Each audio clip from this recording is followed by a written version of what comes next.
جی ہاں، یہ کون سی عظیم ہستی ہیں جنہوں نے نبی پاک علیہ الصلوۃ والسلام سے گویا 2 بار جنت کو خریدا؟ سبحان اللہ، ایک بار بیر روما ایک کنواں خرید کر مسلمانوں کے لیے وقف کر دیا، اور دوسری بار جیش اسرت یعنی غزوہ تبوک کے موقع پر نبی پاک علیہ الصلوۃ والسلام سے گویا جنت خرید لی۔ یہ عظیم صحابی کون ہیں؟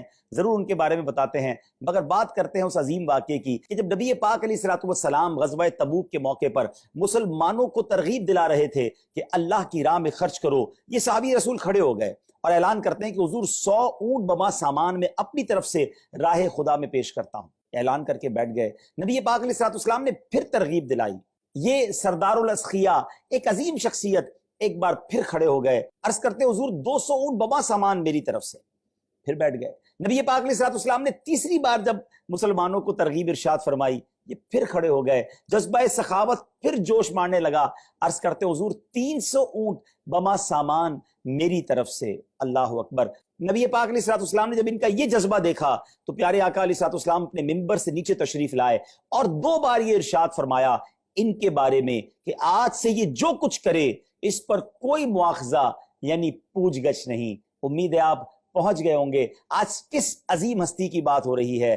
آج ہم بات کر رہے ہیں ذو النورین، سردار الاسخیاء، سخیوں کے بھی جو امام ہیں، حضرت سیدنا عثمان غنی رضی اللہ تعالی عنہ کی۔ کیا کمال کی ہستی ہیں، راہ خدا میں کس طرح دل کھول کر خرچ کرتے تھے کہ آج بھی سنیں تو ایمان تازہ ہو جاتا ہے، موٹیویشن ملتی ہے۔ کیا خوب کہا شاعر نے ان کے بارے میں، امام الاسخیاء کر دو عطا جذبہ سخاوت کا، نکل جائے ہمارے دل سے حب دولت فانی۔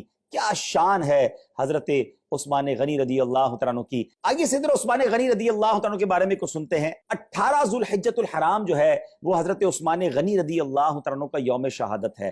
35 سنہ ہجری میں آپ کی شہادت ہوئی۔ آپ خلفائے راشدین میں تیسرے نمبر پر آتے ہیں۔ سیدنا ابوبکر صدیق حضرت عمر فاروق کے بعد تیسرے خلیفہ حضرت عثمان غنی رضی اللہ تعالیٰ عنہ ہیں۔ آپ کی کنیت ابو عمر اور لقب جامع القرآن ہے۔ ایک اور لقب آپ کا بڑا مشہور ہے اور وہ ذو النورین ہے، یعنی 2 نور والے، کیونکہ نبی پاک علیہ الصلوۃ والسلام کی 2 صاحبزادیاں یکے بعد دیگرے حضرت عثمان غنی رضی اللہ تعالیٰ عنہ کے نکاح میں دی گئیں۔ کیا شان ہے حضرت عثمان غنی کی۔ سیدی اعلیٰ حضرت لکھتے ہیں نا، نور کی سرکار سے پایا دوشالہ نور کا، ہو مبارک تم کو ذو النورین جوڑا نور کا۔ بہت مالدار ہونے کے باوجود سادگی کے پیکر ہیں، خوف خدا کا منبع ہیں، اور آپ کی سادگی کا عالم اور آپ کی حیا کا عالم یہ ہے کہ آج بھی جب اس کے بارے میں پڑھیں تو ایمان تازہ ہو جاتا ہے۔ میرے آقا علیہ الصلوۃ والسلام کے اس طرح کے فرامین ملتے ہیں کہ امت میں سب سے زیادہ حیا کرنے والے صحابی حضرت عثمان غنی رضی اللہ تعالی عنہ ہیں،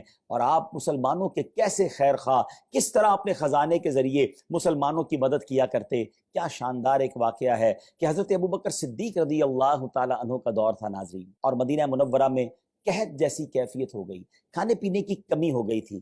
اہل مدینہ حضرت ابوبکر صدیق رضی اللہ عنہ کے پاس حاضر ہو، کہا حضور کھانے کو کچھ نہیں ہے، تو آپ نے فرمایا اللہ خیر کرے گا، شام تک کوئی صورتحال بن جائے گی۔ اور پھر کیا ہوا؟ شام کو حضرت عثمان غنی رضی اللہ تعالیٰ عنہ کے یہاں 100 اونٹ بما غلے کے یعنی اناج کے لدے ہوئے 100 اونٹ، یعنی آج کے دور میں آپ سمجھنا چاہیں تو یوں سمجھیے کہ جس طرح آج کسی کے پاس 100 ٹرک اناج آ جائے اور پورے شہر میں دانہ بھی نہ ہو تو اس اناج کی کتنی ویلیو ہوگی۔ حضرت عثمان غنی کے پاس یہ مال ان کا آ گیا۔ اہل مدینہ، مدینے کے تاجر جو ہیں، حضرت عثمان غنی رضی اللہ عنہ کے گھر پہنچ گئے اور عرض کرتے ہیں کہ حضور یہ سامان ہمیں بیچ دیجئے، ہم مدینے کے مارکیٹس میں بیچیں گے تاکہ لوگ اناج خریدیں اور اپنا جو کھانے پینے کا معاملہ ہے وہ آسانی سے حل کریں۔ تو آپ نے فرمایا بتاؤ مجھے اس وقت تم اس کی کیا قیمت دو گے؟ تو لوگوں نے کہا حضور آپ ایسا کیجئے 10 کی چیز 12 میں ہمیں دے دیجئے، یعنی گویا 20% آپ کو نفع کی آفر کی۔ آپ نے فرمایا مجھے اس سے زیادہ مل رہا ہے۔ کہا حضور آپ 10 کے 13 لے لیجئے۔ آپ نے فرمایا مجھے اس سے بھی زیادہ مل رہا ہے۔ لوگوں نے کہا حضور آپ 10 کے 14 لے لیجئے۔ آپ نے فرمایا مجھے اس سے بھی زیادہ مل رہا ہے۔ اہل مدینہ جو ہے وہ غور کر رہے ہیں کہ آپ سارے تاجران وہی موجود تھے۔ کہا حضور ہم سے زیادہ آپ کو کون آفر کر رہا ہے؟ جتنے مدینے کے اناج اور غلے کے تاجر ہیں وہ تو آپ کے سامنے موجود ہیں۔ آپ نے فرمایا مجھے 1 کا 10 مل رہا ہے، کوئی ہے جو تم میں سے مجھے اس سے زیادہ دے؟ کہا حضور اتنا تو ہم نہیں دے سکتے۔ فرمایا میرا رب مجھے 1 کا 10 دے رہا ہے۔ اور آپ نے پھر فرمایا گواہ ہو جاؤ میں نے یہ 100 کے 100 اونٹ بما ساز و سامان اہل مدینہ پر خیرات کر دیے، اور آپ نے وہ تمام سامان جو ہے وہ فری آف چارج جو ہے فری آف کاسٹ مدینہ منورہ میں تقسیم کروا دیا۔ بزنس مائنڈ تو یہ کہتا ہے یہ تو شاندار موقع تھا پیسے کمانے کا، یہ تو رائٹ ٹائم تھا، مناپلی تھی حضرت عثمان غنی کی، کسی کے پاس اناج نہیں تھا، آپ کے پاس تھا، جیسا چاہتے ویسا مال کماتے، مگر انہوں نے گویا اللہ سے تجارت کی اور سبحان اللہ کیا شاندار مرتبہ پایا۔ آج میرے تاجروں کو بھی یہ سوچنا ہے کہ جو حضرت عثمان غنی سے محبت کرتے ہیں، کون سا مسلمان ہے جو صحابہ کرام سے اور خاص طور پہ حضرت عثمان غنی سے محبت نہ کرتا ہو؟ لیکن آج لوگ کہتے ہیں موقع ملا ہے آج پیسے کمانے کا، لوگوں کی مجبوری سے بعض اوقات فائدہ اٹھایا جاتا ہے، لوگ پریشان ہوتے ہیں اور دوائیوں کی قیمت بڑھا دی جاتی ہے، لوگ پریشان ہوتے ہیں اور اناج کی قیمتیں بڑھائی جاتی ہیں۔ ہمیں سوچنا چاہیے کہ چند روپے چند پیسے تو کما لیں گے، لیکن کسی کی مجبوری سے فائدہ اٹھا کر کہیں ایسا نہ ہو ہم وہ برکتیں حاصل نہ کر پائیں۔ تو ہمیں ہر وقت صرف پیسے کمانے کے بارے میں نہیں سوچنا چاہیے، یہ سوچ ملتی ہے ہمیں صحابہ کرام کی سیرت سے۔ اللہ کریم تربت سیدنا عثمان غنی پر کروڑوں رحمتوں کی بارش نازل فرمائے اور ان کے فیوز و برکات سے ہم سب کو مالا مال فرمائے۔ صلو علی الحبیب صلی اللہ تعالی علی محمد صلی اللہ علیہ وسلم۔